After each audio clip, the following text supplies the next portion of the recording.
No one expected it, not after all these years, not after the heartbreak that felt final. But in one moment, everything changed. A single figure walked back into the Heartland Ranch, and with him came a storm of emotions so raw and powerful that no one, either the family nor the fans, could hold back their tears. This was the moment Borden returned, and nothing could ever be the same again. For so long, the story of Heartland carried a weight that felt impossible to lift. Ty's departure was more than just a character leaving. The show was like a piece of the Heartland family had been ripped away. Viewers watched Amy struggle to find her strength, not only as a mother and a horse trainer, but as someone who had lost her partner, her best friend, the one she believed she would grow old with. Every scene without him carried silence, a silence that spoke louder than words. And behind that silence was the question everyone asked themselves. Could Heartland ever feel whole again? Jack tried to carry the ranch on his shoulders, his usual strength dimmed by the loss of the young man he had treated like a son. Lou, with her determined heart, tried to hold the family together, but even her energy seemed a little less bright. The kids, Georgie and Katie, carried unspoken sadness, missing the warmth of Ty's presence at family dinners, at the stables, in the simple everyday moments. Heartland itself felt different, like the air was colder, the sky a little duller. The audience felt that too. Every episode after his absence was a reminder of how deeply Ty was rooted, not just in the story, but in the hearts of the fans. There were moments when Amy would look out across the fields, her eyes lost in thought, and fans couldn't help but wonder if she was thinking of him. The show gave us hints of healing, of moving forward, but it never let us forget the ache that sat just beneath the surface. It wasn't only Amy's loss, it was ours too. And yet, through all that pain, there was love. Amy poured her heart into raising Lyndy, keeping her father's memory alive in every story she told, every lesson she shared. She became the bridge between what had been lost and what still remained. Viewers clung to those moments because they reminded us of the bond Ty and Amy built, a bond so strong that even time and distance couldn't erase it. The ranch stood tall, the horses still ran across the fields, and life continued. But in quiet ways, Heartland seemed to whisper that something was missing, or maybe something was waiting. The years rolled on, and the family adapted, but every return to Heartland carried the shadow of Ty's absence. Fans learned to accept the grief as part of the story, but deep down, many held on to a fragile hope. What if there was more? What if, someday, Ty could come back? It sounded impossible, but in Heartland, where hope has always been the strongest character of all, maybe, just maybe, the impossible could happen.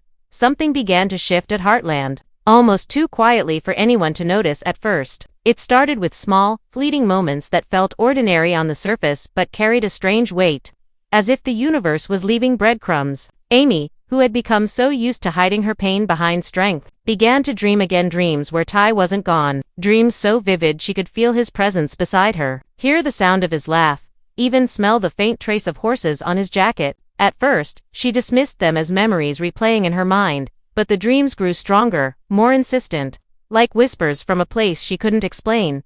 Jack noticed her distance. He had seen Amy look out across the fields before, but lately, her gaze lingered longer, her eyes scanning the horizon as though she expected someone to appear. Jack, wise as ever, didn't ask. He simply watched, perhaps knowing that some truths reveal themselves in their own time. Even Lou, who had grown used to Amy's resilience, began to sense something unusual. Amy carried herself differently. She was still strong, but in her strength, there was also a flicker of hope, a dangerous, fragile kind of hope that she hadn't shown in years. Then came the letters. Amy found them in an old drawer in the barn, hidden away under blankets she hadn't touched in ages. They weren't new, but as she read through Ty's handwriting, she noticed something she had missed before. Certain words felt more than just words, phrases that spoke about coming back, about finding his way home no matter what. Amy had read those letters countless times after he left, but only now did they feel like promises waiting to be fulfilled. She couldn't explain why, but for the first time in so long, she felt like Ty was closer than ever. Heartland itself began to echo with reminders of him. Horses that Ty had once worked with responded to Amy in ways that felt unusual, as though they were sensing something she couldn't put into words. Lyndy, too young to remember her father fully, started asking questions at odd times, questions that seemed almost guided. When will Daddy come home? Amy would freeze, caught between heartbreak and wonder, unsure how to answer. Children often sense things adults cannot, and in Lyndy's innocent words, Amy felt a stirring deep inside her heart. Even the land seemed to change. The seasons carried a strange energy, the kind of beauty that arrives before something monumental. The sunsets stretched across the sky in breathtaking colors, and Amy found herself pausing longer at the window, feeling an ache that wasn't just grief anymore, it was expectation. Every step she took around the ranch reminded her of Ty, but instead of pain, the memories began to warm her again, like the first sunlight after a long winter. The family noticed these shifts too. Georgie spoke of seeing someone in her dreams, a figure who felt like Ty, guiding her as she struggled with her own challenges. Lou confessed one evening at dinner that she couldn't shake the feeling that Heartland was preparing them for something big. Jack, always a man of few words, said only this: sometimes, when the past still has something to give us, it finds a way back. The table went quiet, everyone holding on to those words, unsure what to make of them, but no one daring to dismiss them. For the fans watching, these signs weren't just part of the story, they were invitations to believe again. Every subtle glance, every unspoken line, every small detail felt like a thread pulling Ty closer. It was as if the writers were weaving a tapestry that connected the heartbreak of yesterday with the hope of tomorrow. And as the tension grew, one thing became clear: Heartland was building toward something unforgettable, something that would shatter the silence and change everything we thought we knew. What no one realized then was that these whispers, these signs, were not just coincidences. They were the first steps of Ty Borden's journey home, and when that moment came, it would break open every hidden tear, every buried hope, and remind us all that miracles can still happen in the most unexpected ways. It happened on a day that looked like any other. The sun hung low over the ranch, casting golden light across the fields where the horses moved in slow, graceful rhythm. Amy was in the yard, brushing one of the horses, her mind wandering, as it so often did, when the sound of footsteps echoed from behind her. Not the heavy, measured stride of Jack, not the quick and determined steps of Lou. This sound was different, familiar, yet impossible. Amy froze, the brush slipping from her hand, her breath caught halfway in her chest. She turned, slowly, as if her body already knew what her heart refused to believe. And there he was, Ty Borden, standing at the edge of the yard, framed by the fading sunlight, his figure solid and real. Not a memory, not a dream. Real. His eyes found hers, and for a moment, the world went utterly silent. The horses stopped moving, the wind stilled, even Amy's heartbeat seemed to pause. She blinked, afraid he might disappear if she looked too hard, but he didn't vanish. He stayed, rooted in the soil of Heartland, as though he had never truly left. Amy's lips parted, but no words came out. Tears welled in her eyes, blurring her vision, and she stumbled forward, almost afraid that if she touched him, he would fade away. But when she reached him, when her trembling hand brushed his arm, warmth spread through her fingertips. He was real, solid, alive, and that was the moment Amy broke. She collapsed against him, clutching him as if her arms alone could anchor him to this world. Her sobs shook her whole body, years of pain pouring out in a flood that she could no longer hold back.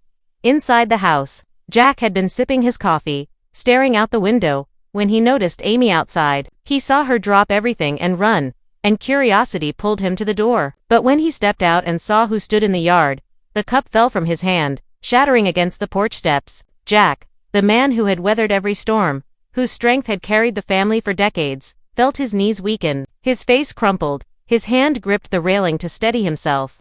And then he let out a breath he didn't even realize he'd been holding for years. Ty, he whispered, the name catching in his throat. Lou came next. She had been in the kitchen, juggling her usual responsibilities, when she heard Jack's voice tremble in a way she had never heard before. She rushed out, her eyes landing on the sight before her. Her hands flew to her mouth, her breath sharp and broken. Tears spilled instantly down her cheeks, disbelief fighting with relief in her expression. She took one hesitant step forward, then another, before finally running to embrace him, her voice breaking as she cried out his name.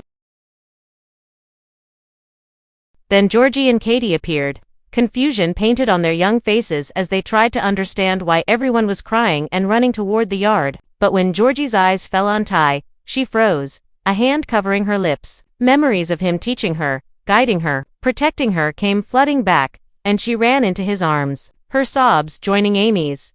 Katie, still younger, clung to Lou, her wide eyes shimmering with tears even though she couldn't fully grasp what had happened. The yard filled with voices, trembling, overwhelmed voices, and yet none of it could drown out the truth. Ty was back, against every odd, beyond every expectation. He was here, standing among them, breathing, holding them, breaking down the walls of grief that had weighed on the ranch for so long. Fans had dreamed of this moment, whispered about it in late-night conversations, imagined it in fan theories. But seeing it unfold was something else entirely. It was raw, it was real, and it carried the power of years of love, loss, and longing colliding in a single moment. Amy clung to him like a lifeline, whispering through tears that she thought she had lost him forever. Jack's weathered hand touched Ty's shoulder, gripping it firmly, as if to assure himself this was no illusion. Lou cried openly, her tears shining like 1,000 unspoken prayers, finally answered. The ranch seemed to come alive again in that instant. The horses stirred, the wind picked up, carrying with it a sense of renewal. Heartland itself felt whole again, as though it had been holding its breath all these years and could finally exhale. It wasn't just a reunion, it was resurrection, and in that sacred moment, surrounded by family and memory, Ty's return wasn't just about one man coming home. It was about hope itself, walking back into their lives. The first few seconds after Ty's return were pure shock, but once the disbelief faded, the emotions hit like a tidal wave, sweeping through every corner of the Heartland Ranch. Amy was the first to truly break. She held on to him so tightly, as if letting go even for a moment might send him back into the shadows. Years of loneliness, of silent tears spilled in the barn, of empty nights staring at the ceiling. Everything she had bottled up came crashing out. Her sobs weren't soft. They were the kind that tore straight from the soul, the kind that made her shoulders shake and her breath come in ragged gasps. And yet, in that rawness, there was relief. Relief that he was real, that she wasn't dreaming, that after all the waiting, her heart had finally found its missing half. Jack, the strongest pillar of the family, could no longer stand tall. He leaned heavily on the porch railing, his chest rising and falling with heavy breaths. The man who rarely let his emotions show had tears streaming down his weathered face, his eyes glistening as he looked at Ty like a father seeing his son return from war. Jack had carried the guilt of not being able to protect his family from pain, but in that moment, guilt gave way to gratitude. His voice trembled as he finally said the words he thought he would never speak again. "Welcome home, son." The simplicity of those words carried decades of love, pride, and unspoken longing, and it broke what little composure the rest of the family still had. Lou was next, always the one to stay composed, to hold everyone together when everything seemed to fall apart. She now found herself unraveling. Her hands shook as she wiped her cheeks, but the tears kept coming, faster than she could stop them. She laughed through her crying, her emotions colliding, relief, joy, shock, and disbelief tangled all at once. She threw her arms around Ty, holding him as if to assure herself he wouldn't slip away again. "Do you know what you've done to us?" she choked out, half scolding, half rejoicing. "Do you know how many nights we prayed for this?" Her words cracked, breaking into sobs, but she held him tighter, pouring years of sisterly love into that embrace. Georgie tried to speak, but couldn't. She had always looked up to Ty, not just as Amy's partner, but as a mentor, someone who believed in her when she doubted herself. Seeing him alive was like watching her foundation rebuild itself brick by brick. She pressed her forehead against his chest, her tears soaking through his shirt, whispering through trembling lips, I needed you so much." Her voice cracked, fragile and honest, carrying the weight of all the moments she had felt lost without him. Ty held her close, his own eyes brimming, his jaw clenched against his own emotions that threatened to spill over. Little Katie, too young to grasp the full depth of what had happened, simply cried because everyone else cried, but her tears came from innocence, from the simple understanding that someone precious had come back, someone who made her family whole again. She clung to Lou, her small hands gripping tightly, as if sensing the enormity of the moment, even if she couldn't put it into words. And then there was Lyndy. She stood a few steps away, wide-eyed, clutching her toy horse, her young mind struggling to make sense of the scene before her. She had heard the stories, seen the pictures, felt the ache in her mother's voice whenever she spoke of her father. And now, here he was, flesh and blood, looking down at her with eyes full of love. For a moment, time seemed to stop as father and daughter locked eyes for the first time in what felt like forever. Ty knelt, his hands shaking as he reached out. "Hey sweetheart," he whispered, his voice breaking. Lyndy dropped the toy and ran to him, her small arms wrapping around his neck, and in that embrace, something sacred healed, not just for Amy, not just for Ty, but for the entire family. The ranch seemed alive with emotion. The wind rustled the trees like a hymn. The horses stirred as if sensing the joy that filled the air, and the golden evening light bathed the yard in warmth. This wasn't just a reunion, it was a rebirth. Years of grief melted into tears of joy, and for the first time in a long time, the Heartland family felt whole again. The burden each of them carried, the quiet sorrow that lingered in every corner of the ranch, lifted in that single moment. Ty's return wasn't just about him stepping back into their lives, it was about reminding them and all of us that love never truly leaves. That hope never really dies, and that sometimes, against all odds, miracles do happen. The tears that fell that day weren't just tears of sadness or relief, they were tears of healing, the kind that wash away years of pain and leave behind something stronger, brighter, unbreakable. And as they all stood there, clinging to each other in the yard, one truth became clear. This wasn't an ending, it was the beginning of a new chapter for Heartland, one written not in grief, but in hope.